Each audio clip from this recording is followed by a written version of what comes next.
Hey guys, it's Laura here. I am talking to you today about one of my favorite kind of fun kettlebell movements to incorporate in both warm-ups and workouts and as a technical teaching progression, which is the snatch into windmill. So which is combining two movements, two of the harder kettlebell movements, but not impossible, that you can add into a Metcon. I put them in EMOM pieces. I use it as a warm-up. So it's a great tool for just like something new and fun to do with your kettlebell.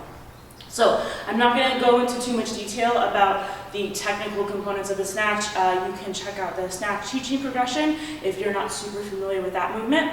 If you also just want to get the bell overhead for a windmill, you can always just clean and press it.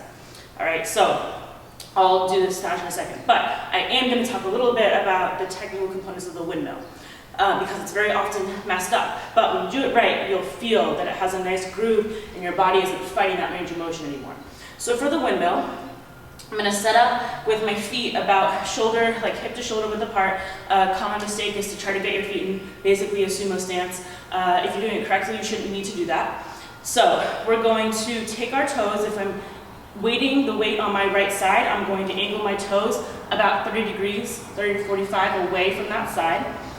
This helps with the lateral hinge component, right? If I was hinging forward, then toes straight forward. I'm hinging towards my right side, so I'm angling my toes that way. All right, my imaginary kettlebell is overhead. I have a fist, I'm squeezing it. My wrist is on top of my shoulder.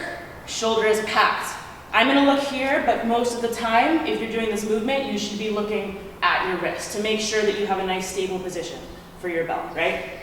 So, I'm going to take my unweighted arm, it's going to trace a line along the inside of this leg, which can stay a little bit soft. If you're very mobile, then you can always do a straight leg for both legs. Back leg should be mostly straight. I personally struggle with keeping it straight, so it might bend a little bit.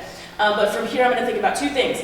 Thoracic rotation, so mid-back rotation, and then lateral hinge. So if you'll notice, my spine should be staying completely neutral as I come down in this position. All right, now whatever range of motion you get is fine. If you don't come all the way down to the ground, right, like this finger's on the ground, that's fine. Just start grooving the hinge pattern and over time it'll come. All right, 70% of the weight on the back leg, you are not bending into this front leg like this to get there. It happens all the time. It's not a squat lunge situation, it's a hinge. So shift that weight to the back leg. You can think about even tilting the pelvis or like untucking the belly button if that helps. But our low back should never round for the windmill. All right, I can try a straighter leg, see if this works. A little bit struggle. So when you're doing this well, you'll feel a stretch on the hamstrings, like the inner thigh depending, and probably through your side. This is a mobility and stability drill, right? So mobility and stability for the shoulder, mobility and stability for the posterior chain. So you will feel it in those places. All right, so here's the two of them combined, all right?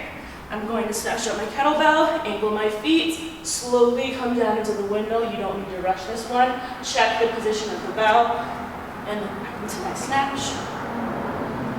Slow, controlled windmill.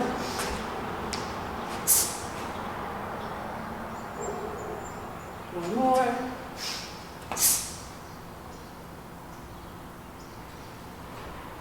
All right, guys. That's your snatch and windmill combination. Have a great day.